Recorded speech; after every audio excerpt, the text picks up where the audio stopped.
കൂട്ടുകാരെ, നമുക്ക് ടെറസിലേക്ക് പോകാം. ഞാൻ ഇതുവരെ കാണിച്ചത് മണ്ണിൽ, ഇത് ടെറസിൽ ഗ്രോ ബാഗിൽ നട്ടേക്കുന്നതാണ്. ഞാൻ ഇന്ന് എൻ്റെ കൃഷിയിലത് കാണിക്കുന്നത്. ഇതാ ടെറസിൽ ഗ്രോ ബാഗിലാണ് നട്ടേക്കുന്നതാണ്. എൻ്റെ മോൻ നട്ടേക്കുന്ന ഇതാണ്. അതിൽ തക്കാളി നല്ലതുപോലെ ഉണ്ടായിട്ടുണ്ട്. ടെറസിൽ ഗ്രോ ബാഗ് നമ്മൾ സ്വന്തമായിട്ടൊക്കെ തയ്ച്ചാണ് ഞങ്ങൾ ഈ ഗ്രോ ബാഗ് എടുത്തിട്ടിരിക്കുന്നത്.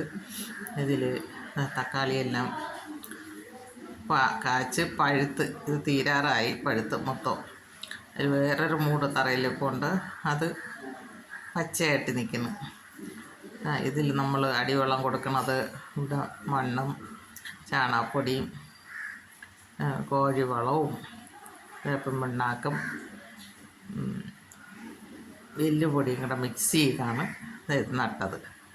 ഇതെൻ്റെ സുക്കിനി മണ്ണിൽ നട്ടേക്കാളും ഗ്രോ ബാഗിലായപ്പം നല്ലതായിട്ട് ഉണ്ടായി. ടെറസിലായപ്പം നന്നായിട്ടുണ്ടായി. അതിൽ കാ വന്നിരിക്കുന്നു, പിച്ച് വന്ന്. ഇതിൻ്റെ കൂടെ ഞാൻ തറയിൽ നട്ടത് ഇത്രയും വെയിൽ ഏക്കണില്ല, ചോലയായിപ്പോയോണ്ടാണെന്ന് തോന്നണം. അത് ചെറുതായിരിക്കും, രണ്ടും ഒത്ത് നട്ടതാണ്. ഓൺലൈനിൽ നിന്ന് വിത്ത് വാങ്ങിച്ച് നട്ടതാണ്. അതിൽ ഇതിൽ പിഞ്ച് വന്നിരിപ്പുണ്ട്.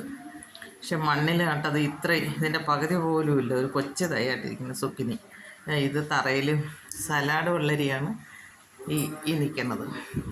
ഇതൊരു സുക്കിനിയുടെ വേറൊരു തൈ. ഇത് പച്ച സലാഡ് ആണ്.